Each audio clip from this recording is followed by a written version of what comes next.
A key pillar in the U.S. exit strategy is training a large enough Afghan security force to take over once the United States leaves. But with green-on-blue attacks on the rise all over Afghanistan, it looks like it's getting harder and harder to cleanly end America's longest war.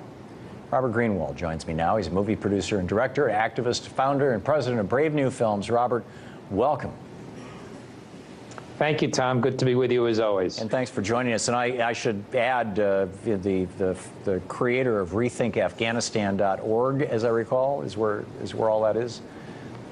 Yes, find film, RethinkAfghanistan.com, actually, and also short clips about the Afghanistan war that we've talked about with you over the 2 or 3 years of since the war was escalated, and it's a tragedy, Tom. It's truly a true tragedy. Doesn't the recent surge in green-on-blue violence suggest that there's a huge flaw in our current strategy? Yes. The strategy from day one, if you could even articulate the strategy, has been fundamentally flawed because it was based on a series of misconceptions.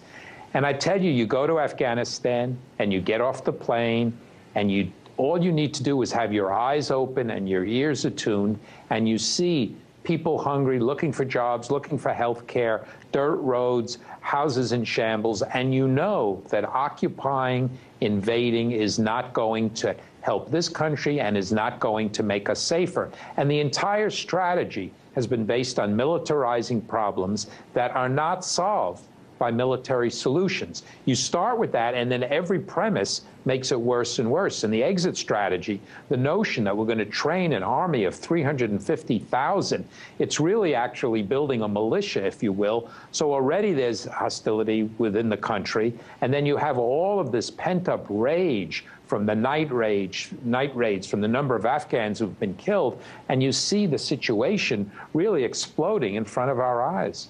What do you make of Condi Rice's speech at the RNC, which was given by a lot of the pundits high marks, despite calling for basically indefinite occupations of the Middle East? Well, the pundits have been so and so outrageously wrong on this war. The notion that we should be invading more, that more people should be dying, is really an obscene one, Tom. And it gets my blood boiling to think about one of the architects of this policy, stands there, and then the pundits who welcome this war, many who welcome the Iraq war, many who go back even further and welcome the Vietnam War. How many times do they have to be wrong for us to say, stop? Enough is enough. We don't want to hear from you anymore on this notion that we can do whatever we want around the country militarily. Yeah. What kind of coverage do you think, Robert Greenwald, the Afghan war might get over the next few days of the DNC? Somewhere between 0 and none.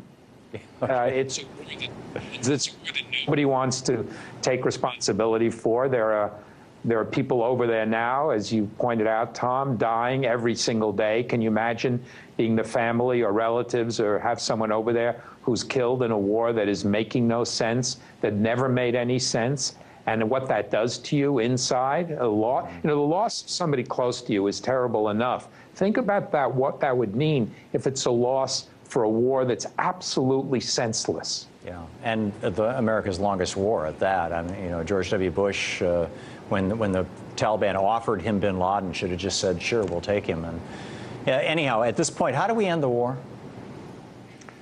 As quickly as possible. I mean, I don't mean to be glib about it, but I think, there have been all kinds of studies showing that the increase in hostilities, in suicide attacks, in deaths, and IEDs are directly related to the number of troops there.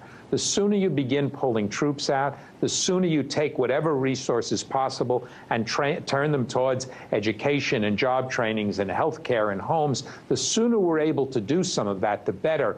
Now, we often talk, and politicians of all stripes talk about a policy of hearts and minds. But the truth is, if you look at the military spending, if you look at what will be almost $1 trillion spent on this war, when you factor in everything, the huge percentage of that is going to military. It's not going to other solutions, other possibilities, other ways that would benefit the country and make us more secure.